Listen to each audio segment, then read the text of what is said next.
예수 그리스도의 삶과 사역에는 항상 십자가가 그 바탕에 깔려 있었습니다. 하지만 사람들은 십자가에 대해서 알려고 하지 않습니다. 오병이어의 기적의 현장에는 항상 많은 군중들이 몰려들었지만 예수님이 십자가를 이야기하기 시작하면 군중들은 하나 둘씩 떠나기 시작을 합니다. 심지어 제자들 가운데에서도 어느 누구도 두려워서 십자가에 대해서 더 이상 묻는 제자가 없었습니다. 그 이유가 무엇일까요? 예수님이 말씀하신 십자가의 죽음이 곧 하나님의 부재라고 생각했기 때문일 것입니다.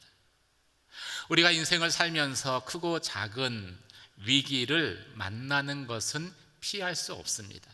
그런데 그 위기 가운데 예수님이 부재하시다는 것만큼 우리를 두렵게 하는 것이 없기 때문일 것입니다.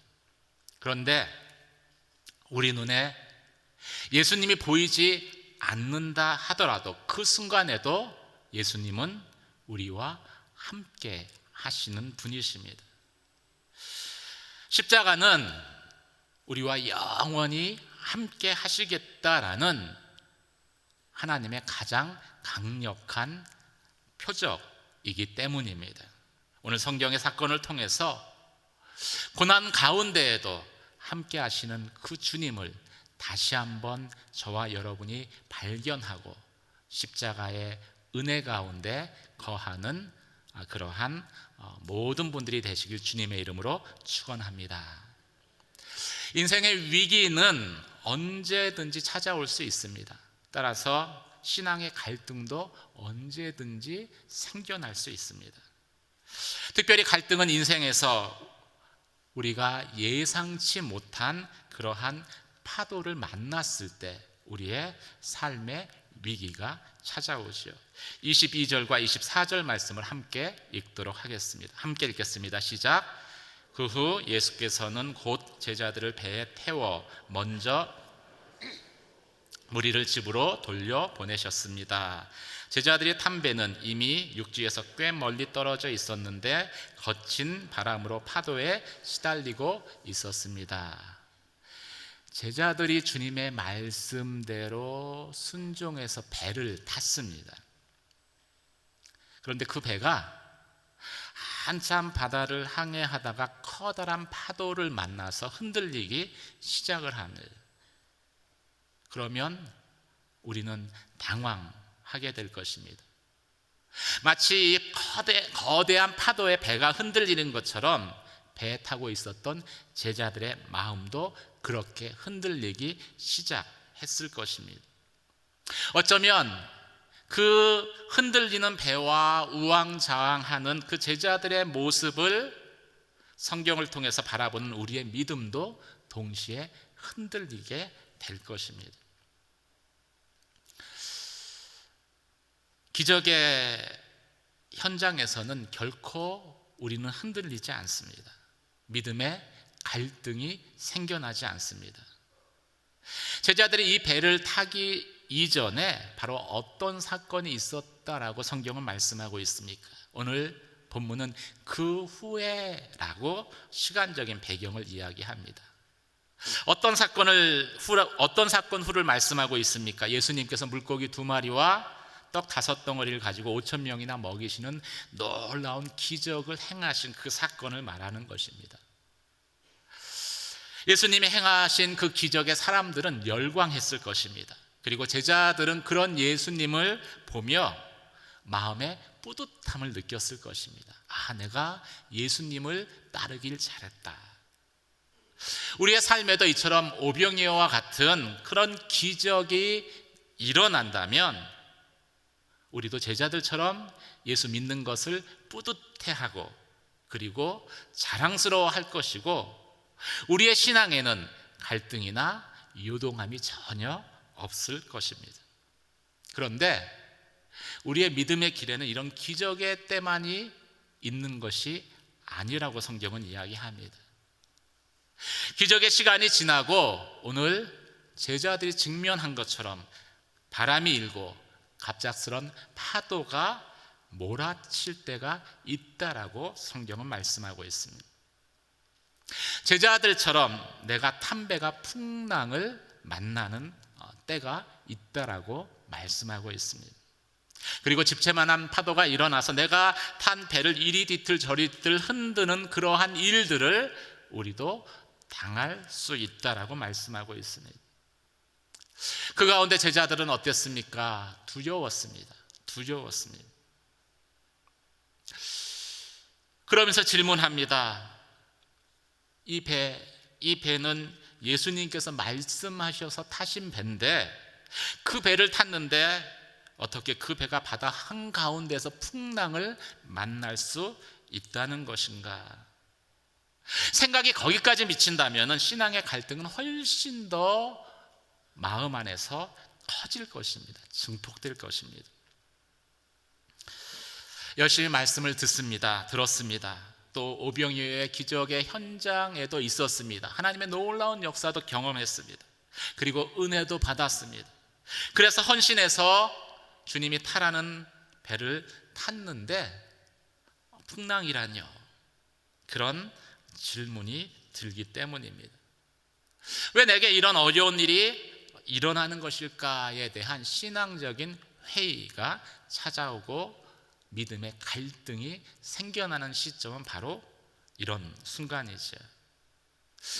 더 마음을 힘들게 하는 것은 내가 탄 배가 풍랑에 휩싸였는데 설상가상으로 내가 할 수 있는 게 아무것도 없다라는 사실을 발견하게 되면은 두려움은 이내 절망으로 가라앉아 버릴 것입니다. 이 배에 탔던 제자들 가운데는 베드로처럼 평생 고기를 잡는 어부 출신도 있었을 것입니다. 그런데 왜 아무것도 할 수 없었을까요? 이 풍랑이 일어난 시간과 연관이 있습니다. 다른 성경의 다른 곳을 참고하면 그 시간은 밤 사경 이전이다라고 기록하고 있습니다. 밤 사경이라는 것은 새벽 3시를 의미하는 것이죠. 그러니까 새벽 3시 전에 가장 어두울 때 내가 탄 배가 풍랑을 만나버린 것입니다. 주위가 칠흑 같은 어둠에 휩싸여 있어서 눈앞이 보이질 않아요. 아무것도 보이지 않습니다. 만약 조금의 빛만이라도 있었다면 제자들 중 몇몇은 반드시 어떤 조치를 취하고자 했을 것입니다. 그런데 깜깜한 칠흑 같은 어둠의 풍랑을 만난 것입니다. 다시 돌아가려고 해도 이미 배가 육지에서 수리를 떠나왔습니다. 돌아갈 수 없을 정도로 멀리 떨어져 나왔다라는 것이죠. 바로 그 지점에서 풍랑을 만나게 된 것이죠. 여러분들이라면 어떻겠습니까? 우리의 삶 가운데는 이처럼 풍랑의 한가운데에서 내가 스스로 할 수 있는 것이 아무것도 없는 그 무기력함을 직면하게 하는 그런 상황들 가운데 대부분의 그리스도인들은 갈등할 수밖에 없습니다. 그리고 질문합니다. 도대체 열심히 잘 믿고 있는 나에게 왜 이런 일들이 일어나는 것입니까? 어떤 사람들은 그 질문에 대한 답을 우연으로 돌려버립니다. 이건 자연 발생적으로 일어난 풍랑이다. 원래 이 지역은 풍랑이 자주 일어나는 곳이었고, 그리고 그 풍랑이 자주 일어나는 곳을 우연히 내가 탄 배가 지나가고 있었기 때문에 이 풍랑을 만난 것이라. 그러면서 마음에 안위를 얻으려고 합니다. 또 어떤 사람은 이것을 영적인 전쟁으로 간주합니다. 사단은 우는 사자처럼 우리를 삼키려고 들고, 그래서 나를 믿음의 길에서 이탈하게 하려고 하는데, 사단이 내가 하나님께 헌신하려고 하니까, 주님의 말씀에 순종하니까 나를 믿음의 길에서 끌어내리기 위해서 풍랑을 일으킨 것이다. 그렇게 해석하기도 합니다. 근데 문제는 우리가 이런 풍랑을 만났을 때 우리의 삶에 예기치 않은 어려움, 고난을 맞닥뜨렸을 때 그 원인을 하나 콕 집어서 잡아내기가 어렵다라는 것입니다. 삶에 당하는 많은 어려움들에 대해서 그 원인을 정확하게 집어낼 수 있는 경우는 열에 하나도 되지 않습니다. 그래서 많은 사람들이 왜 이런 일들이 내게 일어났는가를 고민하면서 갈등하면서 더 마음에 심잠한 가운데 거하게 된다라는 사실이죠. 이런 상황을 만나면 갈등하느라 진짜 중요한 사실을 놓쳐버린다는 것입니다. 진짜 중요한 것이 뭘까요? 그것은 그 풍랑 때문에 내가 너무 육체적으로 힘들다는 것입니다. 풍랑을 만난 것 때문에 내 마음이 너무나 괴롭다는 것입니다. 그래서 그 어느 때보다도 주님이 내게 더 필요하다는 사실입니다. 사랑하는 성도 여러분, 고난 없는 인생은 존재하지 않습니다. 갈등 없는 신앙도 존재할 수 없습니다. 중요한 것은 내가 갈등을 하느냐 안 하느냐가 아닙니다. 그리고 그 갈등의 원인이 무엇이냐라는 것이 아니라 내가 고난 가운데 갈등할 때 그 순간 나에게 예수님이 가장 필요하다라는 것입니다. 풍랑의 때에 주님은 내게 더 필요한 존재라는 것입니다. 그 고백을 하는 저와 여러분이 되시길 주님의 이름으로 축원합니다. 풍랑의 때에 따라해 보십시오. 풍랑의 때에 나는 주님이 더 필요합니다. 중요한 건 그 순간 주님을 붙들어야 된다는 거예요. 그럼 주님이 그토록 필요한 그때에 주님은 어디에 계셨습니까? 23절 말씀을 함께 읽도록 하겠습니다. 23절 함께 읽겠습니다. 시작. 혼자 기도하러 산에 올라가셨다가 날이 저물기까지 거기 혼자 계셨습니다. 25절, 26절, 27절 말씀 함께 읽겠습니다. 시작. 이른 새벽에 예수께서 무리를 걸어 그들에게 다가가셨습니다.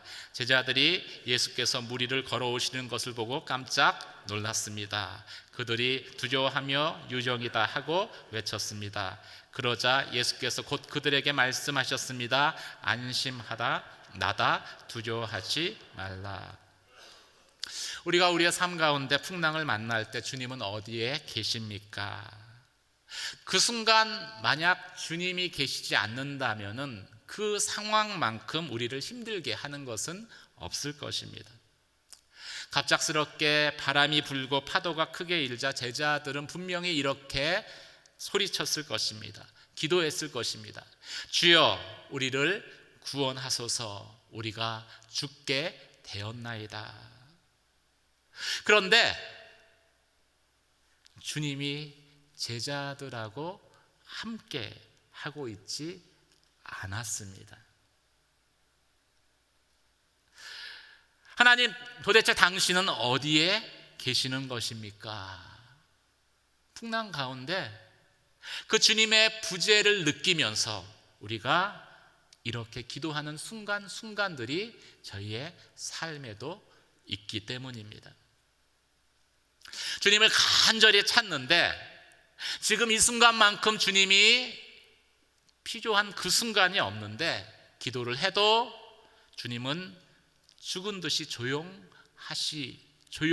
조용하다고 느끼는 순간들이 있다라는 것이죠.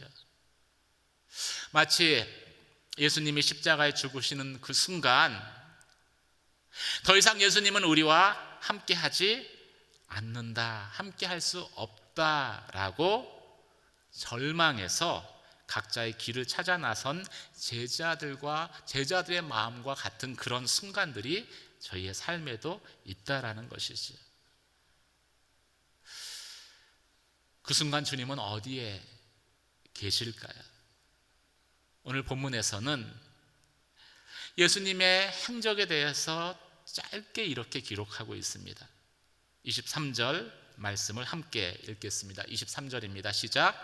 무리를 보낸 후 예수께서 혼자 기도하러 산에 올라가셨다가 날이 저물 때까지 거기 혼자 계셨습니다. 제자들을 배에 태우시고 주님은 홀로 기도하고 계셨다라고 말씀하고 있습니다.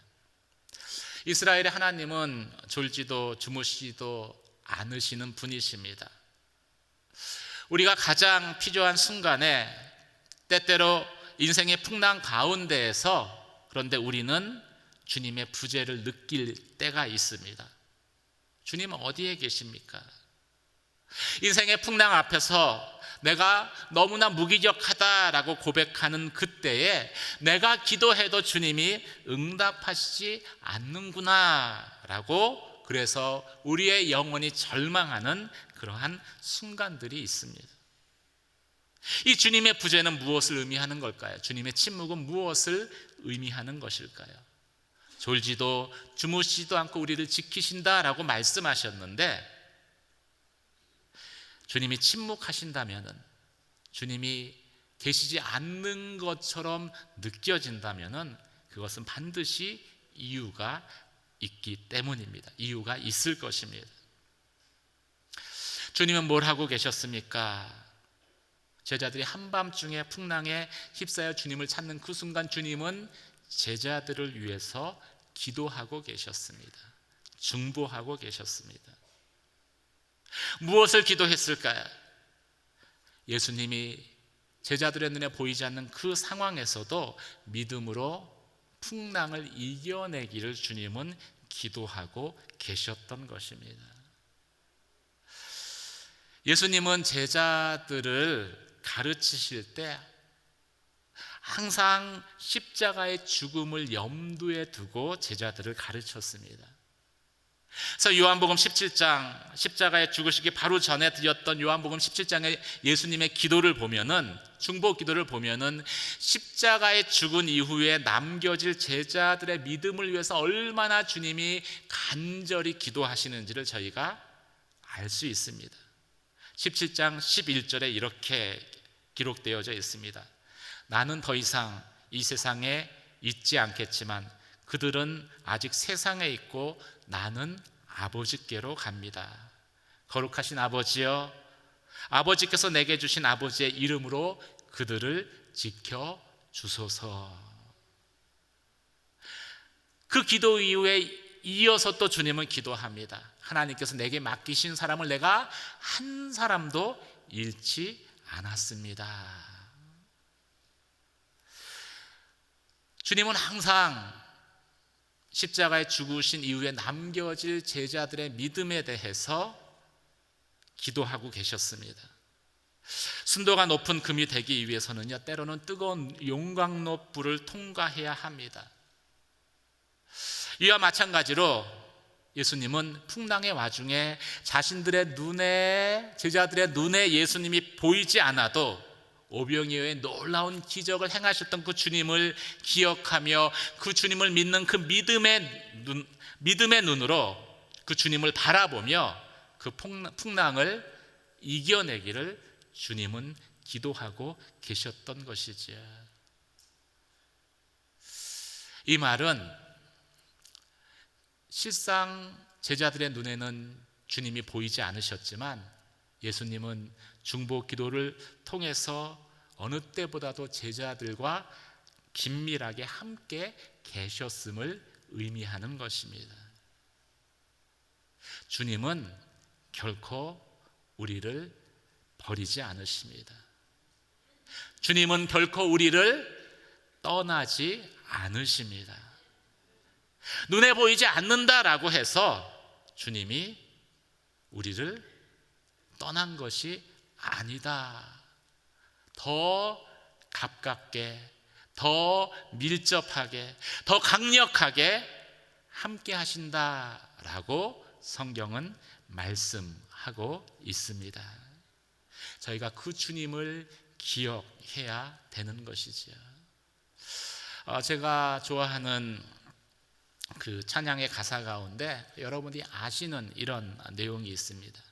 마음이 지쳐서 기도할 수 없고 눈물이 빗물처럼 흘러내릴 때 주님은 우리 연약함을 아시고 사랑으로 인도하시네. 그리고 후렴이 이렇게 돼요. 누군가 널 위하여 누군가 기도하네. 내가 홀로 외로워서 마음이 무너질 때 누군가 널 위해 기도하네. 거센 풍랑 가운데 우리가 혼자 있다라고 느끼는 그 순간에도 주님은 함께 하시고 그리고 나를 위해서 기도하고 계시는 분이십니다. 그래서 우리가 두려워할 필요가 없는 거예요. 한번 이 찬양을 같이 저와 함께 불러보도록 하겠습니다. 가사를 보시면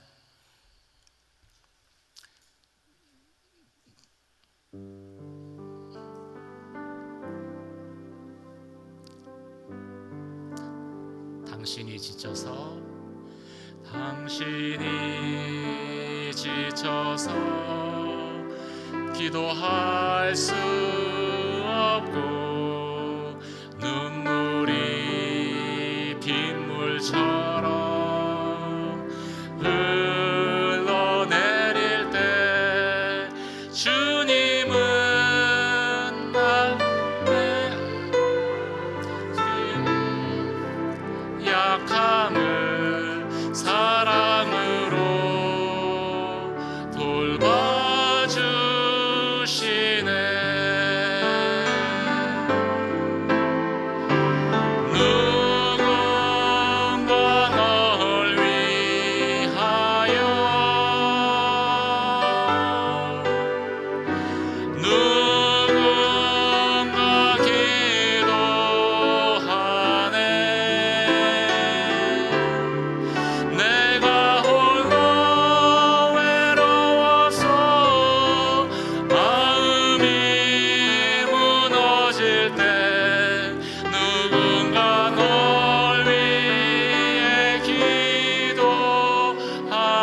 누군가 널 위하여 누군가 널 위하여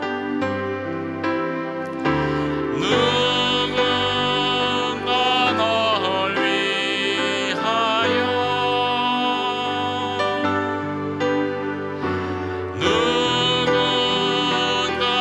기도하네.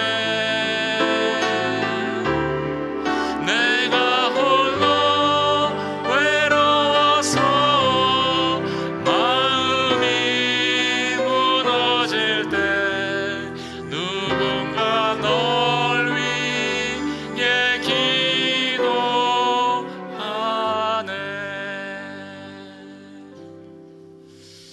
주님이 여러분들을 위해서 기도하십니다.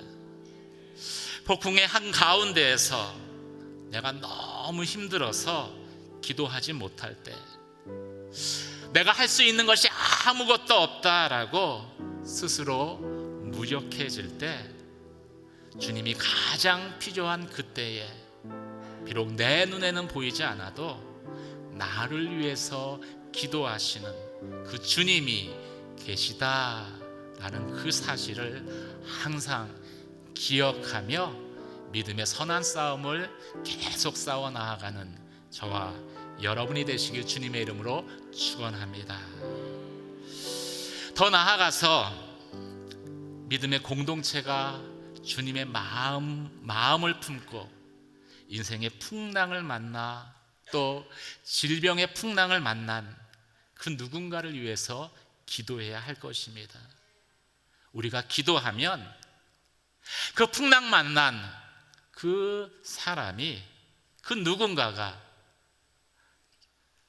주님의 음성, 기도하는 그 주님의 음성을 더 분명하게, 보다 분명하게 들을 것이기 때문입니다. 풍랑 만난 그 영혼을 향해서 주님의 마음으로 기도하는 그러한 공동체가 되시길 주님의 이름으로 축원합니다. 분명한 것은 예수님은 풍랑을 헤치고 우리를 만나 주신다라는 사실입니다. 27절, 28절 말씀을 함께 읽도록 하겠습니다. 27절, 28절 함께 읽겠습니다. 시작. 예수께서 곧 그들에게 말씀하셨습니다. 안심하라, 나다, 두려워하지 말라. 베드로가 대답했습니다. 주여, 정말로 주시면 제게 물 위로 걸어오라고 하십시오. 이 하나님의 하신 일에는 반드시 정해진 때가 있습니다. 그리고 예수님은 항상 하나님의 때를 쫓아서 일을 하셨습니다. 고난 가운데 중보하시면서 우리가 풍랑 가운데 있지만 우리를 참 믿음의 연단을 위해서 홀로 두시는 때가 있고요. 또 풍랑이 아무리 거세게 일어도 풍랑을 헤치고 우리에게 오셔서 우리를 만나 주시는 때가 있습니다. 그래서 즉각적으로 주님이 날 만나 주시지 않는다라고 해서 우리가 절대 실망할 필요가 없는 것이죠. 왜냐하면 우리가 알지 못하지만 예수님은 가장 적합한 때 폭풍의 한가운데라도 우리를 향해 걸어오셔서 우리를 만나 주실 것이기 때문입니다. 오늘 25절과 28절의 말씀처럼 거친 파도를 헤치며 제자들을 향해 물 위로 걸어오시는 그 주님의 모습을 상상해 보시기를 바랍니다. 그렇게 주님을 만났을 때 얼마나 감격스러운 만남이 되겠습니까? 주님이 제자들에게 말씀하십니다. 내니 두려워 말아라. 내니 두려워 말아라. 이 주님의 한마디 말에 그 모든 상황은 종료되었을 것입니다.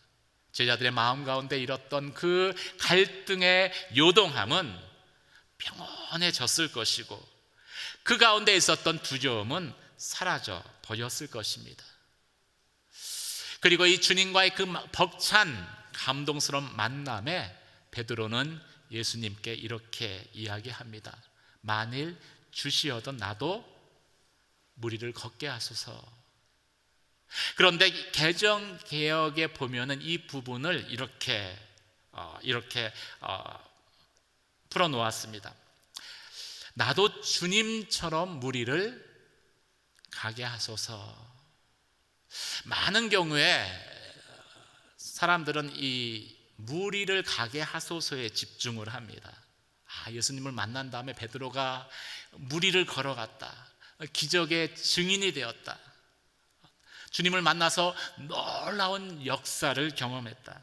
그런데 이 베드로의 고백 가운데 진짜 중요한 것은 물 위를 걷는 것이 아니라 나도 주님처럼이라는 말입니다. 나도 주님처럼 물 위를 걷게 하소서. 이 주님처럼이라는 이 고백을 하는 순간 베드로가 진짜 제자로 변화되었기 때문인 것이지요. 이전에 베드로는 풍랑 가운데에서 두려워하며 갈등하던 그러한 사람이었습니다.